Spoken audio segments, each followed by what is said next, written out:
This weekend of football kicked off on Thursday night in Louisiana. We had 2 ball games. The first team to kick off was actually slated to be the second team, but because of bad weather, well, Monroe wound up kicking off a little later, 2 hours later than they were supposed to because of lightning delays up in Monroe.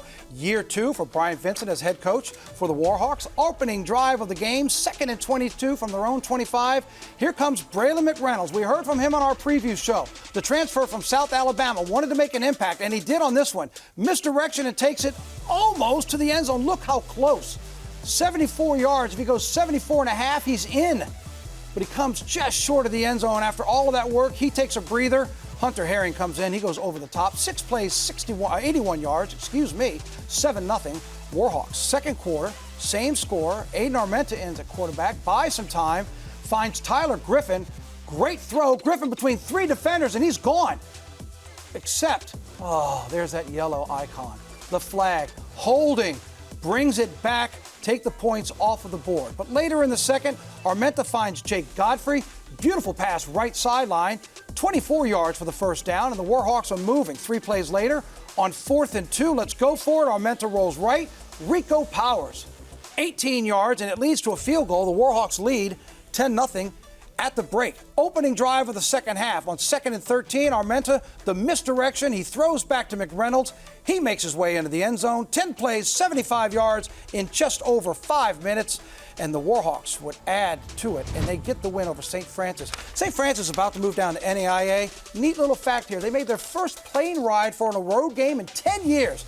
Good for them for coming down, putting up a fight, but it's the Warhawks that get the win. Braylon McReynolds, what a debut in a Warhawk uniform. 33 scrimmage yards and a touchdown. You see St. Francis only 81 rushing yards, while ULM dominated with 311.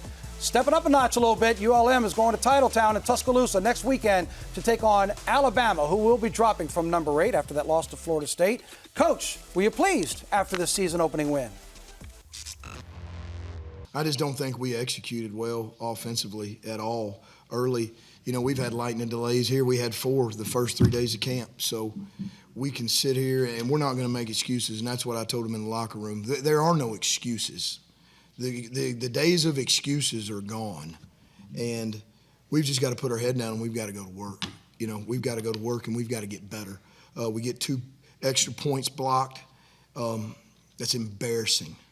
It's embarrassing, and it should not happen, and we've got to get better at that. So we'll work hard to clean up a lot of our things. I think this team has a chance to be a really good football team, and that's why we're so hard on ourselves, because you know, we don't accept anything but the best, and that's our expectation, and we're going to continue to go down that path. Love how his eyes got big at the end. He was trying to smile and say, we're going to be okay, but he wanted to get the point across, Scott. There's some things we need to clean up. Yeah, we may have won, we may have shut out our first opponent, but there are a lot of things that'll get us beat. Don't you forget about the things we need to correct this week in practice. And you see statistically, as you would expect, the Warhawks dominated in that ball game. They started 5-1 last year. This year, 1-0, and they'll take on Alabama next week on the road in Tuscaloosa.